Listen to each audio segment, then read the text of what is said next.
ಸ್ವಿಟ್ಜರ್ಲೆಂಡ್ನ ದಾವೋಸ್ನಲ್ಲಿ ನಡೆದ ವಿಶ್ವ ಆರ್ಥಿಕ ಸಮ್ಮೇಳನ ಬಗ್ಗೆ ಬೃಹತ್ ಕೈಗಾರಿಕಾ ಸಚಿವ ಎಂಬಿ ಪಾಟೀಲ್ ಮಾಹಿತಿ ಕೊಟ್ಟಿದ್ದಾರೆ. 4 ದಿನಗಳಲ್ಲಿ 45ಕ್ಕೂ ಹೆಚ್ಚು ಸಭೆಗಳನ್ನು ಯಶಸ್ವಿಯಾಗಿ ಮಾಡಿದ್ದೇವೆ.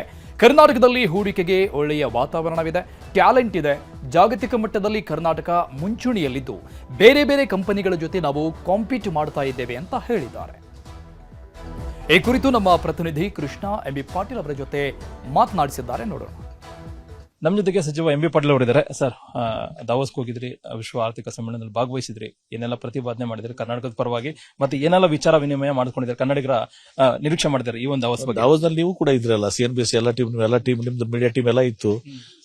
ದಾವೋಸ್ ಪ್ರಮುಖವಾಗಿ ನಾವು ಅಲ್ಲಿ ಹೋಗಿ ಚರ್ಚೆ ಮಾಡಿ ಜಾಗತಿಕ ಬೆಳವಣಿಗೆಗಳು, ಇವತ್ತು ಜಾಗತಿಕ ವಿದ್ಯಮಾನಗಳೇನಿದಾವೆ, ಇವತ್ತು ಏನು ಜಗತ್ತಿನಲ್ಲಿ ರಾಜಕೀಯ ಪರಿಸ್ಥಿತಿ ಇದೆ, ಈಗ ಯುದ್ಧದ ವಾತಾವರಣ ರಷ್ಯಾ ಮತ್ತು ಅದ್ರ ಮಧ್ಯೆ, ಹಾಗೂ ನಮ್ಮ ಇಸ್ರೇಲ್ ಮತ್ತು ಎಲ್ಲವೂ ಕೂಡ ನಡೀತಾ ಇದೆ. ಇವತ್ತೊಂದು ದಿವಸ ನಡೆದ ಟ್ರಂಪ್ ತಾರೀಫು, ಈ ಮಧ್ಯೆ ಇವತ್ತೊಂದು ದಿವಸ ಈ ದಾವೋಸ್ನಲ್ಲಿ ಇವತ್ತು ಜಗತ್ತು ಯಾವ ಕಡೆ ಇವತ್ತೊಂದು ದಿವಸ ನಡೀತಾ ಇದೆ, ಏನೆಲ್ಲ ಬೆಳವಣಿಗೆಗಳಾಗ್ತವೆ, ವಿಶೇಷವಾಗಿ ಆರ್ಟಿಫಿಷಿಯಲ್ ಇಂಟೆಲಿಜೆನ್ಸು, ಕ್ವಾಂಟಮ್ ಕಂಪ್ಯೂಟಿಂಗ್ ಇರ್ಬೋದು, ಡಾಟಾ ಸೆಂಟರ್ಸ್ ನಲ್ಲಿ ಇರ್ಬೋದು, ರೋಬೋಟಿಕ್ಸ್ ಇರ್ಬೋದು, ಈ ಎಲ್ಲ ವಿಚಾರಗಳಲ್ಲಿ ಇವತ್ತೊಂದು ದಿವಸ ಏನೆಲ್ಲ ಆಗ್ತದೆ, ಮತ್ತು ಕರ್ನಾಟಕ ನಾವು ಯಾವ ರೀತಿ ಅದಕ್ಕೆ ಅಡಾಪ್ಟ್ ಆಗಬೇಕು, ಯಾವ ರೀತಿಯನ್ನು ಹೊಂದಾಣಿಕೆ ಮಾಡಿಕೊಂಡು ನಾವು ಈಗಾಗಲೇ ITBT ಕ್ಯಾಪಿಟಲ್ ಇದ್ದೀವಿ, ನಾವು ಸ್ಟಾರ್ಟ್ಅಪ್ ಕ್ಯಾಪಿಟಲ್ ಇದ್ದೀವಿ, ಏರೋಸ್ಪೇಸ್ ಅಂಡ್ ಡಿಫೆನ್ಸ್ 65% ಅಷ್ಟು ಕಾಂಟ್ರಿಬ್ಯೂಷನ್ ನಮ್ದಿದೆ.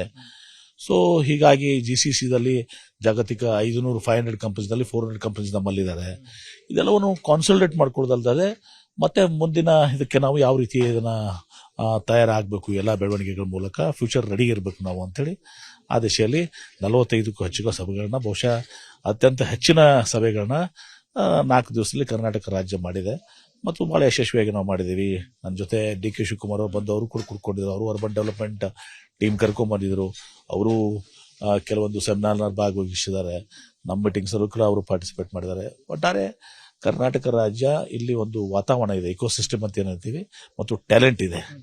ಹೀಗಾಗಿ ನಾವು ಜಾಗತಿಕ ಮಟ್ಟದಲ್ಲಿ ಇವತ್ತು ನಾವು ಇನೋವೇಷನ್ ಇಂಡೆಕ್ಸ್ ನಲ್ಲಿ ಕೂಡ ನಾವು ನಂಬರ್ 1 ಆದೇವೆ.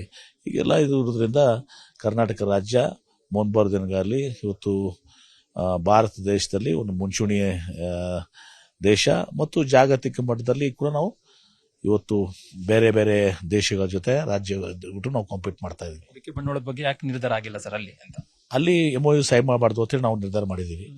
ಯಾಕಂದ್ರೆ ಅದು ಬಹಳ ಸಲ ಏನಾಗ್ತಾ ಇದೆ, ಇಂಡಿಯನ್ ಕಂಪನೀಸ್ ಜೊತೆ ಹೋಗಿ ನೀವು ಅಲ್ಲಿ ದಾವೋಸ್ನಾಗ ಸೈನ್ ಮಾಡಿದ್ರೆ, ಈಗ ಇನ್ಫೋಸಿಸ್ ಆಗಲಿ, ವಿಪ್ರೋ ಹೋಗ್ಲಿ, ನಮ್ಮ ಕಂಪನೀಸು, ನಾವು ಇನ್ಫೋಸಿಸ್ ವಿಪ್ರೋ ಬೆಂಗಳೂರಲ್ಲಿ ಸೈನ್ ಮಾಡ್ಬೋದು, ಗೊತ್ತೇ, ಅಲ್ಲಿ ಹೋಗಿ ದಾವೋಸ್ನಲ್ಲಿ ಫೈನ್ ಮಾಡೋದು ಒಂದು ಸ್ವಲ್ಪ ಸರಿಯಾಗಿದ್ದಲ್ಲ ಅಂತೇಳಿ ಭಾವನೆ ನಮ್ದು ಮೊದಲೇ ಇತ್ತು. ನಾವು ಕಾನ್ಶಿಯಸ್ ಆಗಿ ಡಿಸಿಷನ್ ತಗೊಂಡಿದ್ವಿ. ಆ ದಿಶೆಯಲ್ಲಿ ನಾವು MOU ಸೈ ಮಾಡಿಲ್ಲ ಅಂತಲ್ಲ, MOU ಸೈ ಮಾಡಿ ಯಾವ್ದಂದ್ರೆ ಈಗ ಒಂದು ಸಿಂಗಾಪುರ್ ಬಿಸ್ನೆಸ್ ಕೌನ್ಸಿಲ್ ಜೊತೆ ಮಾಡಿದೀವಿ, ಈಗ ಕೆಲವೊಂದು ಇದ್ರಲ್ಲಿ ಮಾಡಿದೀವಿ, ಅಂತಾರಾಷ್ಟ್ರೀಯ ಇದರಲ್ಲಿ ಮಾಡಿದೀವಿ. ಆದ್ರೆ ಯಾವುದು ಹೂಡಿಕೆ MOUs ಇಂಡಿಯನ್ ಕಂಪನಿ ಜೊತೆ ನಾವು ಯಾವ್ದು ಮಾಡಿಲ್ಲ. ರಾಜ್ಯದ ಜನರು ಏನ್ ನಿರೀಕ್ಷೆ ಮಾಡಬಹುದು ಸರ್ ಈ ಒಂದು ರಾಜ್ಯದ ಜನರು ಗೊತ್ತೊಂದು ದಿವಸ ನಾವು ಕರ್ನಾಟಕ ರಾಜ್ಯ ಸರಿಯಾದ ಮಾರ್ಗದಲ್ಲಿದೆ, ಸರಿಯಾದ ನಾವು ತಯಾರಿ ಮಾಡ್ಕೊಂಡಿದ್ದೀವಿ. ಇವತ್ತು ಹಿಂದೆನೂ ಕೂಡ ನಾವು ಬಹಳ ಒಂದು ಅಭಿವೃದ್ಧಿ ಶೀಲ ರಾಜ್ಯ ಆಗಿದ್ದೀವಿ. ಮುಂದೆನೂ ಕೂಡ ನಾವು ಜಾಗತಿಕ ಬೆಳವಣಿಗೆಗಳಲ್ಲಿ ನಾವು ಇವತ್ತು ಜಗತ್ತಿನಲ್ಲಿ ಏನಾದ್ರು ಬದಲಾವಣೆ ಆಗಲಿ, ಏನಾದ್ರು ಇನೋವೇಷನ್ ಆಗಲಿ, ಏನಾದ್ರೂ ಇದು ಆದ್ರೆ ಅದರಲ್ಲಿ ಕರ್ನಾಟಕದ ಪಾಲಿರ್ತದೆ.